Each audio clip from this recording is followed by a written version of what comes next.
Selamat sore untuk kaum ibu-ibu. Kita bersyukur kalau hari ini kita boleh kembali bertemu. Kita bersyukur untuk terutama juga kesehatan yang daripada Tuhan. Dan terutama kita juga bersyukur karena melalui pertemuan ini kita akan memuji Tuhan dan bersama-sama mendengarkan firman-Nya.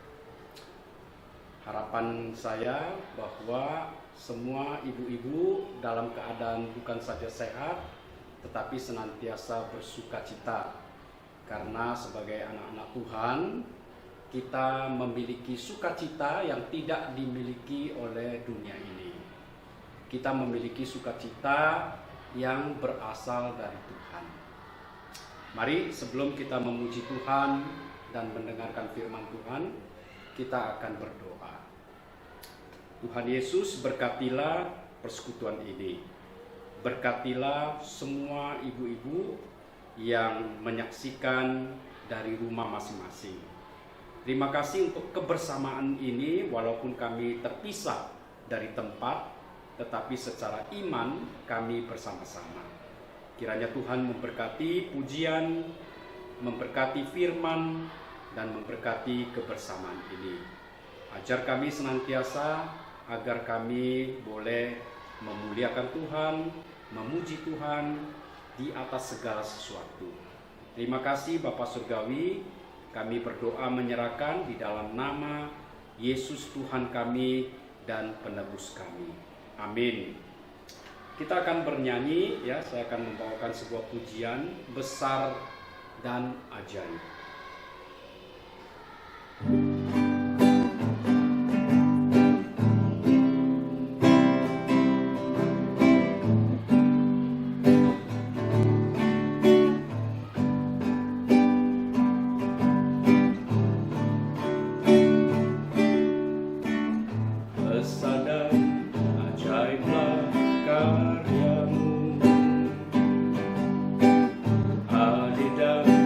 Benar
adalah sebuah pujian yang membesarkan nama Tuhan, karena Tuhan kita itu adalah maha besar dan Dia juga ajaib, ya. Mari kita senantiasa memuji Tuhan, membesarkan Dia. Jangan takut untuk bernyanyi untuk Tuhan, ya. Walaupun kita di rumah, kita boleh bernyanyi untuk Tuhan, kita boleh memuliakan senantiasa. Kita akan mendengarkan bersama-sama firman Tuhan, ya. Ibu-ibu sekalian, saya mengajak kita untuk berdoa untuk firman Tuhan. Bapa Surgawi, sekarang berkatilah firman Tuhan. Kami akan bersama-sama membaca dan bersama-sama untuk merenungkannya. Kami tahu keterbatasan ibu-ibu yang ada di rumah, keterbatasan di dalam membuka firman Tuhan, keterbatasan di dalam mengerti firman Tuhan, keterbatasan yang ada pada kami. Kami mohon Tuhan yang memberkati, terutama karena hari ini di dalam pemberitaan firman-Mu ada keterbatasan di dalam penterjemahan. Kiranya Tuhan berkenan memberkati semuanya. Kami berdoa, memohon pertolongan dalam nama Yesus. Amin. Kita akan bersama-sama melihat firman Tuhan dari Matius pasal 28 ayat 16 sampai dengan ayat 20. Saya berharap ibu-ibu di rumah masing-masing bisa membuka firman Tuhan bersama-sama dengan saya, ya. Matius pasal 28 ayat 16 sampai dengan ayat 20. Mudah-mudahan semuanya sudah menemukannya. Mari kita membaca, ya. Saya akan membaca dalam bahasa Indonesia, saya akan membaca perlahan-lahan. Biarlah ibu-ibu juga boleh membaca bersama-sama, ya, masing-masing di rumahnya. Ayat 16, dan ke-11 murid itu berangkat ke Galilea, ke bukit yang telah ditunjukkan Yesus kepada mereka. Ketika melihat Dia, mereka menyembahnya, tetapi beberapa orang ragu-ragu. Ayat 18. Yesus mendekati mereka dan berkata, "Kepadaku telah diberikan segala kuasa di sorga dan di bumi. Karena itu, pergilah, jadikanlah semua bangsa muridku, dan baptislah mereka dalam nama Bapa dan Anak dan Roh Kudus, dan ajarlah mereka melakukan segala sesuatu yang telah kuperintahkan kepadamu. Dan ketahuilah, aku menyertai kamu senantiasa sampai kepada akhir zaman." Ya, demikian, ya. Saya harap kita bisa bersama-sama sudah membacanya, dan senantiasa mari kita terus berdoa dalam hati agar Tuhan memberikan kita pengertian, ya. Karena kita semua memiliki keterbatasan. Ya. Bagian yang ditulis oleh Matius, ya, Rasul Matius, ya, di pasal 28 ayat 16 sampai 20 ini adalah bagian terakhir sebelum akhirnya Tuhan Yesus meninggalkan para murid dengan cara naik ke sorga di hadapan para rasul, para murid. Jadi benar-benar para rasul, para murid itu melihat, ya, bagaimana Tuhan Yesus naik ke sorga, kemudian tertutup oleh awan-awan, meninggalkan para murid dan rasul. Ya, tetapi tentu saja ini bukan sebuah perpisahan selama-lamanya, ya. Bahkan sebenarnya Tuhan Yesus tidak pernah meninggalkan para rasul, tidak pernah. Kalau kita membaca tadi, ya, ibu-ibu, ayat 20 di bagian terakhir, ya, di bagian terakhir ayat 20, dan ketahuilah, aku menyertai kamu senantiasa sampai kepada akhir zaman. ya. Dan ketahuilah, ini merupakan sebuah penegasan ya, bahwa Tuhan Yesus ingin para rasul, para murid tahu sungguh-sungguh ya, bahwa walaupun nanti Yesus itu naik ke sorga di hadapan para murid, kemudian tertutup oleh awan-awan dan tidak kelihatan lagi, tapi itu bukan perpisahan ya, bukan perpisahan dalam arti bahwa Tuhan Yesus kemudian tidak menyertai mereka. Justru di ayat 20 itu dikatakan Tuhan Yesus akan menyertai mereka senantiasa sampai kepada akhir zaman. Nah, ibu-ibu, kalau kita perhatikan di sini tentu menjadi sebuah pertanyaan yang penting ya. Bagaimana Tuhan Yesus yang ketika naik secara fisik ya, karena kelihatan oleh para rasul itu melihat Tuhan Yesus ya, fisik melihat, kemudian Tuhan Yesus itu naik, mereka melihat gitu ya. Lalu bagaimana Tuhan Yesus bisa berkata, aku menyertai kamu senantiasa sampai kepada akhir zaman. Berarti ini tentu saja bukan hanya penyertaan dalam arti kehadiran Tuhan Yesus secara fisik. Artinya memang sebelum Tuhan Yesus berpisah dengan para murid, bahkan kalau ibu-ibu masih ingat ya, percakapan terakhir Tuhan Yesus dengan murid-murid sebelum Tuhan Yesus ditangkap dan disalibkan.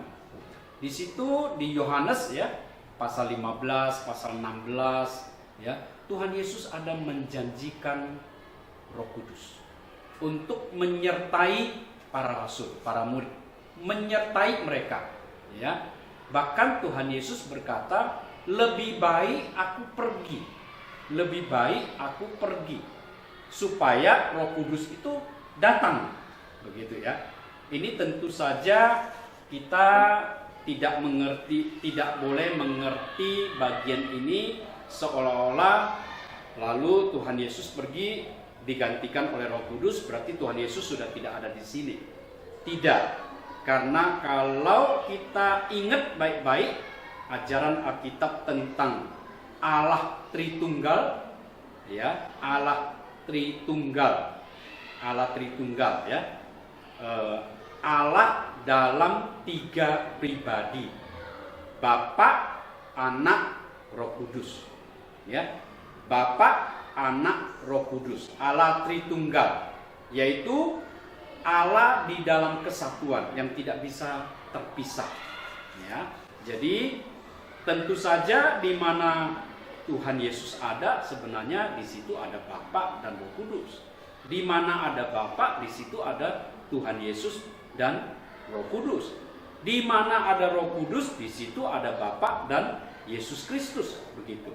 Karena mereka adalah Allah yang hadir secara bersamaan.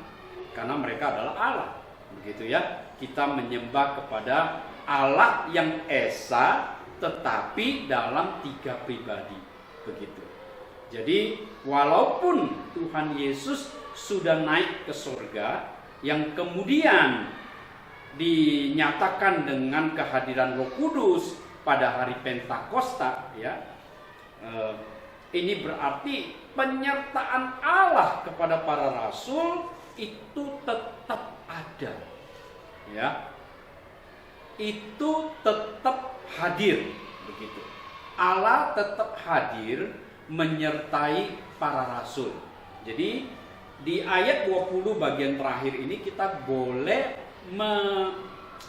memahaminya, ya, boleh mengertinya bahwa Allah tidak pernah meninggalkan para rasul.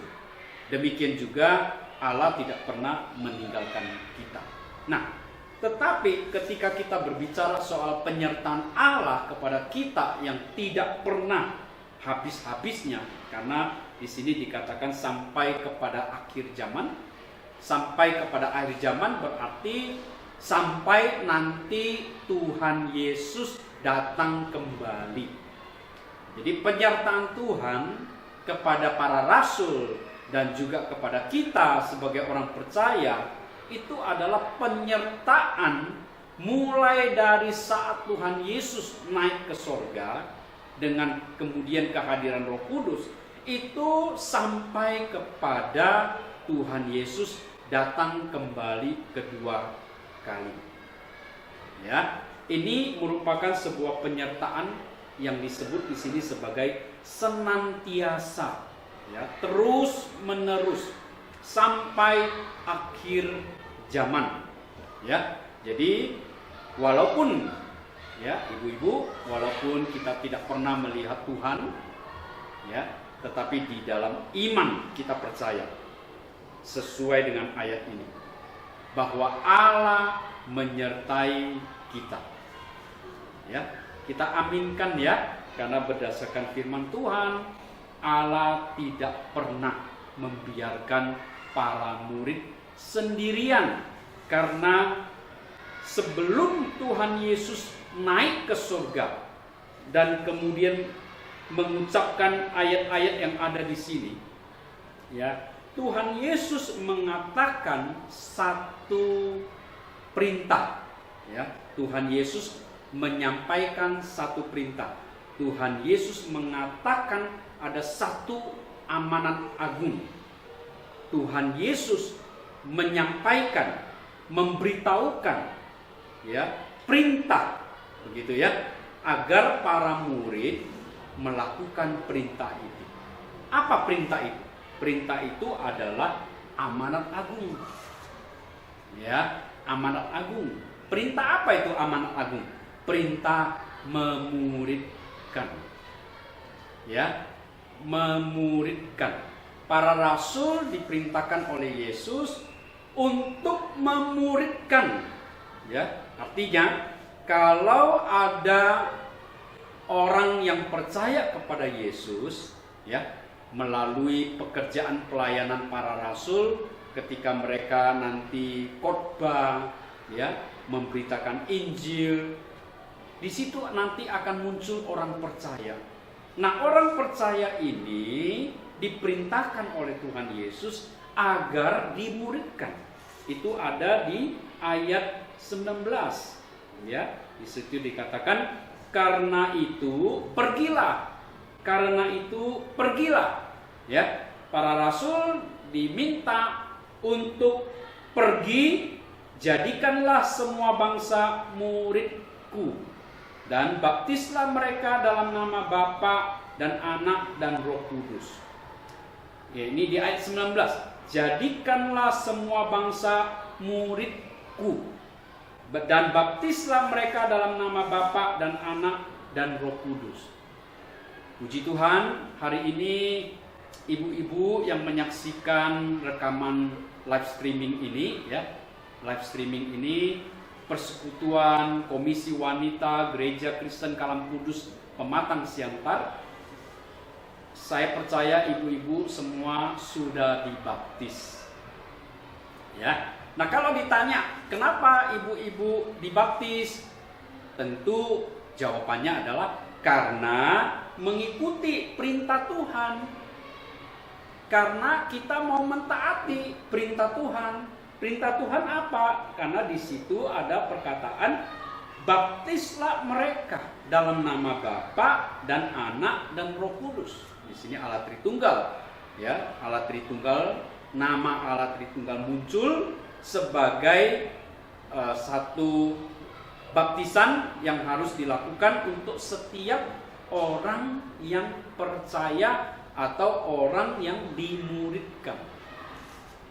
Ya, para rasul harus melakukan pemuridan, para rasul harus melakukan pembaptisan, dan kemudian di ayat 20 para rasul harus melakukan pengajaran. Begitu. Jadi ada 3 hal yang penting di sini kalau kita perhatikan mulai dari ayat 19 sampai dengan ayat 20, ya ibu-ibu, ada jadikanlah murid, baptis mereka, kemudian ajarlah mereka. Ya. Ini 3 hal yang harus diperhatikan karena ini penting, makanya itu disebut amanat agung. para murid memiliki amanat agung. Amanat ini penting karena ini adalah amanat dari Tuhan Yesus yang mati karena dosa dunia, pada hari yang ketiga bangkit, dan kemudian 40 hari kemudian naik ke surga.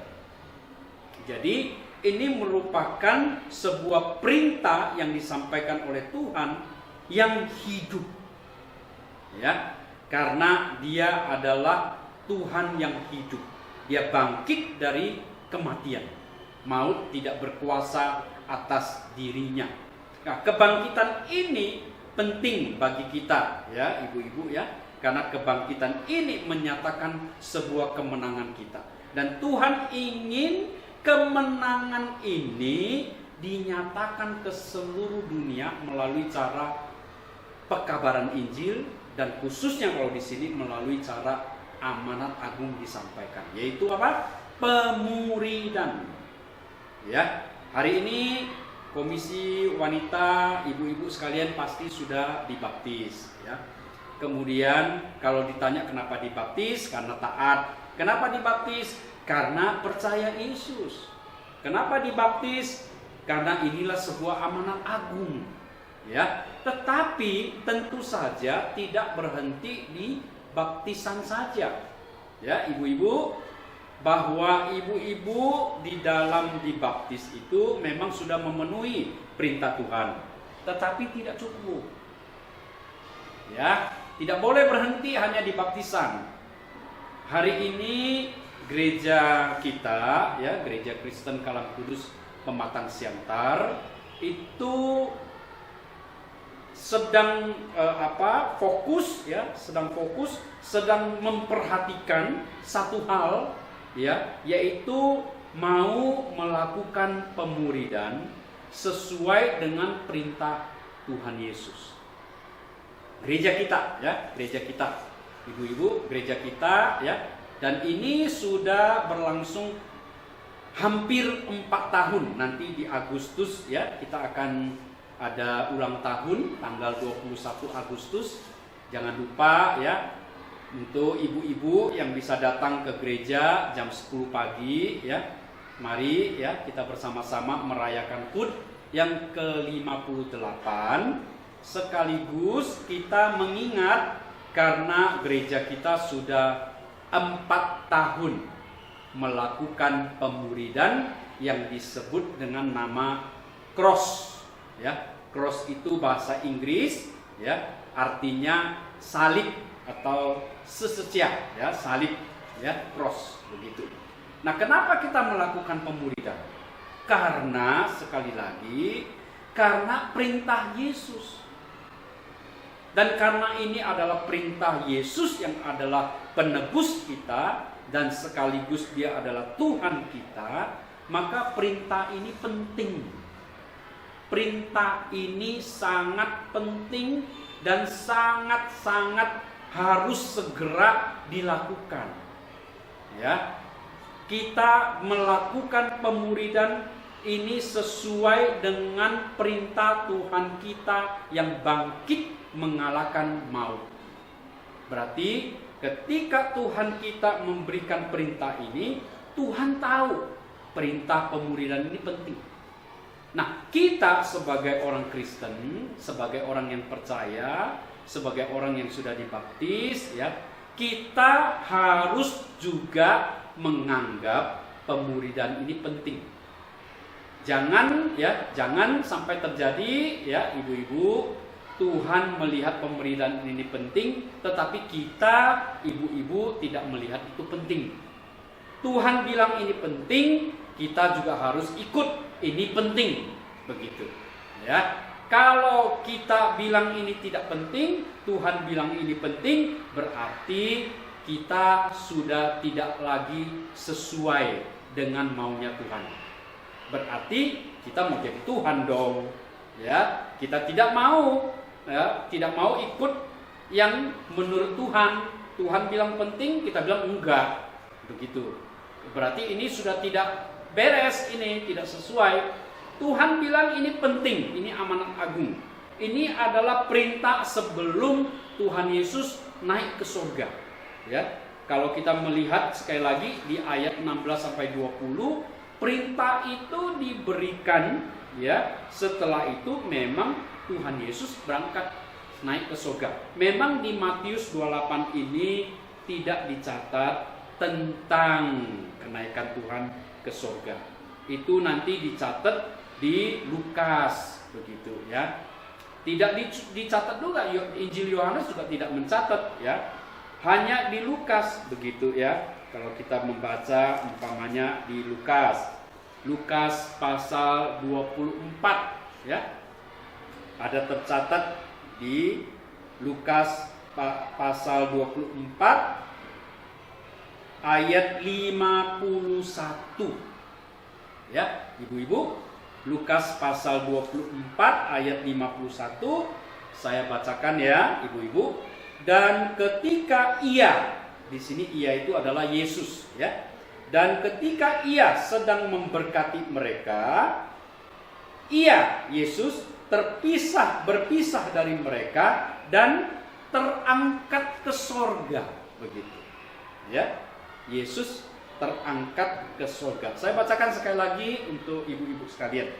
Dan ketika Yesus sedang memberkati mereka, Yesus berpisah dari mereka dan terangkat ke sorga. Ya, jadi di sini juga ada catatan dari Lukas ya, ada sebuah pertemuan terakhir para murid ya dengan Yesus sebelum Yesus naik ke sorga. Tapi di sini tidak ada perintah atau amanat agung pemuridan. Perintah itu adanya di Matius. Begitu. Nah, sebagai orang Kristen tentu saja ya kita di dalam membaca firman Tuhan kita tidak boleh membaca hanya Lukas ya, tidak boleh hanya membaca Matius atau hanya membaca yang kita suka, yang tidak suka kita tidak mau membaca. Tidak. Orang Kristen harus utuh membaca firman Tuhan, lalu bisa menyimpulkan sebagaimana yang Tuhan inginkan, bahwa perintah Tuhan itu satu ya, firman Tuhan itu satu. Firman Tuhan itu ya adalah keseluruhan dari Alkitab ini disebut sebagai firman Allah. Alkitab ini adalah firman Allah keseluruhan, walaupun di dalam Alkitab ini terdiri dari 66 kitab atau buku begitu ya. Dan ini harus dibaca oleh kita sebagai orang percaya, dibaca secara kesatuan, tidak boleh dipisah-pisah, dipilih-pilih ya. Dan kemudian apalagi sampai tidak pernah dibaca begitu. Ya, sebagai orang percaya, mari kita usahakan semaksimal mungkin, sebisa dan semampu kita ya, kita harus bisa membaca firman Tuhan Alkitab kita ini dari Kejadian sampai Wahyu. Jadi kembali kepada amanat agung pemuridan, bahwa kita harus melakukan pemuridan. Nah, sekarang timbul satu pertanyaan, apakah ibu-ibu ini sudah percaya Yesus? Pertanyaan ini pasti bisa dijawab dengan mudah oleh ibu-ibu ya. Sudah percaya. Nah, pertanyaannya adalah, apakah ibu-ibu sudah menjadi murid Tuhan Yesus? Nah, tentu ibu-ibu akan bertanya, bagaimana menjadi murid Tuhan Yesus? Apa bedanya dengan percaya kepada Tuhan Yesus?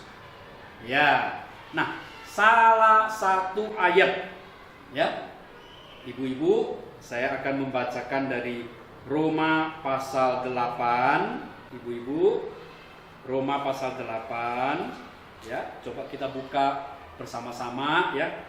Roma pasal 28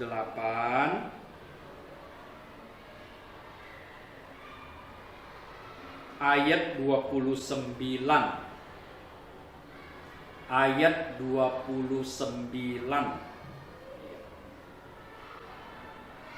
Roma pasal 8 ayat 29. Saya bacakan ya, ibu-ibu. Sebab semua orang yang dipilihnya dari semula, mereka juga ditentukannya dari semula untuk menjadi serupa dengan gambaran anaknya, atau menjadi serupa dengan Yesus, ya, supaya Yesus anaknya itu menjadi yang sulung di antara banyak saudara. Jadi berdasarkan ayat ini, ibu-ibu, kita harus serupa Yesus. Ya, kita memang harus percaya Yesus. Kita memang harus ikut Yesus. Kita memang kemudian diperintahkan untuk menjadi murid Yesus. Maksudnya selain itu adalah bahwa kita harus serupa Yesus. Nah, pertanyaannya adalah, apakah sekarang saya serupa Yesus atau belum? Ya, ibu-ibu juga boleh bertanya. Ibu-ibu boleh bertanya masing-masing.